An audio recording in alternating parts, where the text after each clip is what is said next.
what's up and welcome back to my channel. I am the Mass Trans and you are watching me, baby. Now before we get today's video started, I just want to give a quick what's up to my peeps and a diabolical middle finger to the creeps. You know who you are. Alright you guys, so I'm playing hooky from work right now. But I wanted to come and talk just briefly about this whole little Golden Globes debacle between Laverne Cox and Will and Jada Pinkett Smith. So for those of you who may not be aware of the story, let me give you guys a little background. So basically, Will Smith, who was nominated for Best Actor for his portrayal of Richard Williams, aka Venus and Serena Williams' daddy, he was nominated for a Golden Globe, and he and Jada were in attendance. He won, by the way. Congratulations to him for that. If you haven't seen that movie, definitely, I highly suggest that you take a look. I absolutely love that movie. We watched that, I believe, on Thanksgiving Day. But anyway, I digress. So they're there.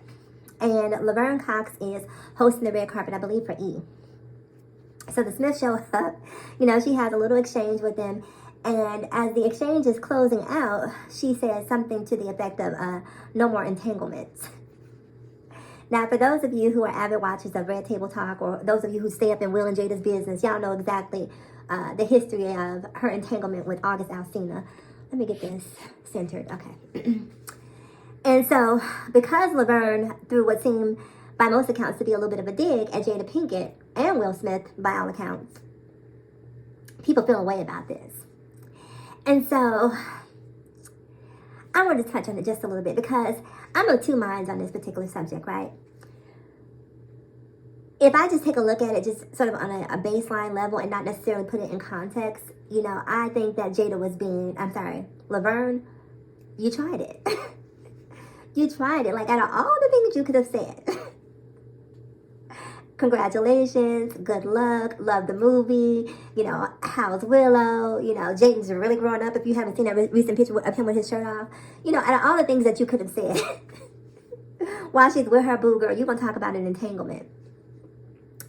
Girl, what did Portia say? Wrong road. Girl, you're going down the wrong road. This is not the time for that. Carry on. So people felt the way about it, and people started calling her out on social media. And Laverne has since come out with sort of a quasi-apology, not quite an apology, but more so of an explanation than an apology in terms of why she said what she said when she said it. So here are my thoughts. I feel like a lot of people want Will and Jada to have kitchen table talk and not red table talk, right? And so those of you who are avid Wendy watchers, you know that kitchen table talk, that's reserved for the house. That's what we talk about amongst ourselves. And it does not leave these four walls. But Will and Jada have a very, very, very public platform, i.e. Red Table Talk, where they talk about all their business. I mean, they put all their business in the streets. And I feel like people feel a way about that. And part of the reason that people feel a way about them putting all their business out in the streets is because people want them to be held in a high regard. And somehow, by being human or being fallible or imperfect in the eyes of a lot of people, that makes them, that discounts their reverence, so to speak. Now, I disagree. Here's the problem, I think. I think a lot of people don't like living in reality. I think a lot of people don't like the harsh truth. And so for that reason, you know, we attach ourselves to these sort of idealized visions of what life is and what life should be. And so in our minds, Jada and Will are, you know, feeding each other strawberries, and they're having these romantic massages, and, you know, they're going on vacation, and, you know, they're having this sort of very Cosby-esque existence, right? And the reality is, the Cosbys weren't even the Cosbys. I'll say it again. The Cosbys were not the Cosbys. And so to put Jada and Will in sort of this glass box, right, where they're not allowed to be human, make mistakes, have feelings, indiscretions, what have you, I think says more about the world that we live in than it does about them as a couple. When they start coming out and talking about their personal issues, their relationship issues, for me, it made me like them even more. I've always been a huge Will Smith and Jada Pinkett Smith fan. Always. Growing up in the real world, it's hard not to be, you know, a fan of Lena. What's her name? I think it was Lena. I just know she was ghetto when she was on that show. And her character, at least. So having followed their relationship and, their courtship, yes, I too rooted for them, and I too had this idealized vision of who they were and what their relationship was like. But I like the fact that they have the same struggles that I have in my relationship. At the end of the day, they are human beings. And so, to take it back to Laverne at the Golden Globes, she's human too. And so I've never hosted a red carpet. I'm not sure what the anxiety feels like, or, if you're trying to think off the cuff and be entertaining and clever and funny and witty, and the pressure to do so sometimes might make you say something, a little bit of a faux pas, if you will. I'm not sure if maybe that's what caused it, but what I do know about Laverne is she's not necessarily a messy girl. Like, she's not the type of girl who goes out and intentionally looks to start a mess or create drama or hurt feelings. That's just not the brand that I associate Laverne with. So I don't necessarily think it was malicious, maybe thoughtless, but not malicious. So anyway, that is my whole thought on the whole Laverne Cox versus Will and Jada. And don't be mad at Laverne, be mad at them for putting their business in the streets. She couldn't have used that little nugget to toss at them if they weren't out here putting their business in the streets, right? And again, now it's a double-edged sword for me, because I like the fact that they put their business in the streets. Not because I'm nosy, and not because I want to see them suffering, just because people need to, people get on Instagram and Facebook, and they see all of these couples who have these sort of, what was it, Ken and Diara, right? People were watching their relationship and thinking, oh, they're so perfect. They prank each other. They have so much fun. But we all saw what happened. It was anything but perfect. Anything but perfect. And so people will see these couples and they'll be talking about goals, couples goals. No. Let me tell you something that I know. Most couples, I'm not going to say all couples, but most couples who are really and truly happy are not doing it on social media. Because to me, social media is antithetical to happiness. It's why I don't do it. So most couples who are living happy lives, because you have to think about it, right? When I'm having a moment or an experience and I'm in an authentic state of bliss, that's me wafting some of that bliss over there on y'all. Get some of this bliss. When I'm in a true state of bliss, I'm not thinking to myself, ooh, let me turn my camera on. Ooh, let me record this for my followers. Like, that is a bliss detractor. Like, why would I go on vacation to look at it through the lens of my iPhone? I need to see it with these two eyes. Why? Why would I go to a concert to listen to it through an iPhone or whatever camera you're holding? I need to hear it through these two ears. I need to have the experience. I need to be in the moment. And I don't feel like if you're a social media influencer, what have you, that you're really in the moment. What you're in that moment is you're in business mode. You're in the mode of knowing that I have to capture this moment for likes, clicks, and views, because ultimately that's how I eat. I said what I said.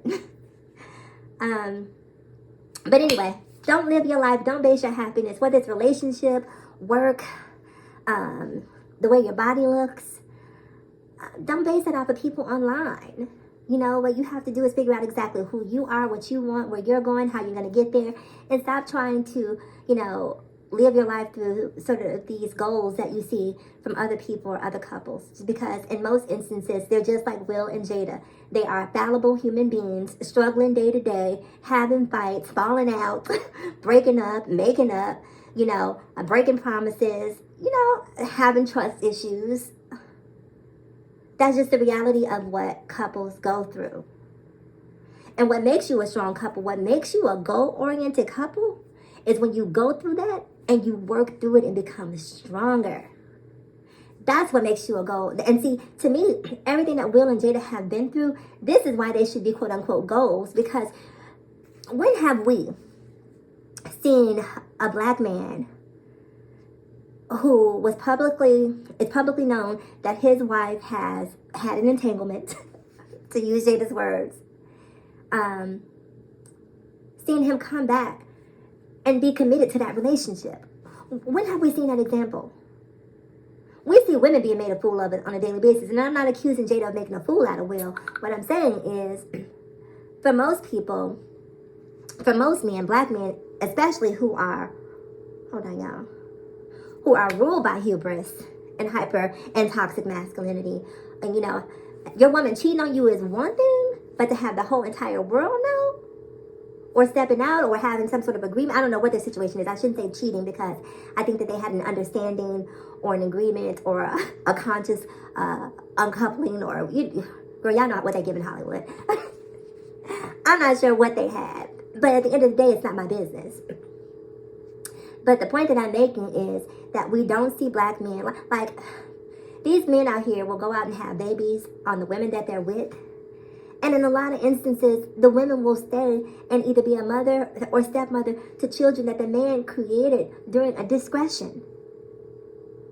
And they will have to eat that in front of the whole world and justify the reason that they chose to stay with what everyone outside of their relationship perceives to be a dog. And the women in most instances will say, look, I don't care what you say. I'm here. We're together. We're going to figure this out. Mind your business. But we don't see that happening in many instances as it relates to a black man in particular. So I think that seeing the relationship dynamic, the power dynamic between Will and Jada, it's a very important one for women and young girls to see.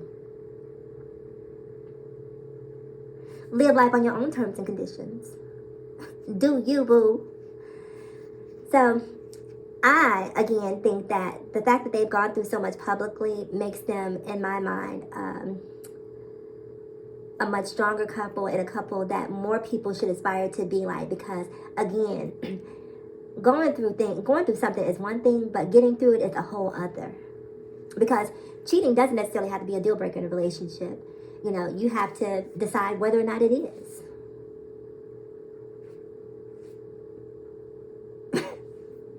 You do. You have to decide whether or not it is. You have to decide what are your deal breakers and what are not. And I love the fact that when this whole thing happened with Will and Jada, you know, most people were ready for him to walk away. You know, most people felt like she didn't deserve Will. But the truth is, we heard about her dirt. We don't know what he did. We don't know what he did. So anyway, you guys, comment below, like, comment, subscribe, girl, and share if you care. And I'm curious to know whether or not you feel Laverne was at fault. Whether or not you feel like, look, if you put it out there, it's up for discussion. You know, or sort of where you fall on that scale. So before we go, please ask yourself this one poignant question: why be better when we can be better? So let's be better together. I'm the Mass Trans, and I'll talk to you guys in my next video. Bye bye.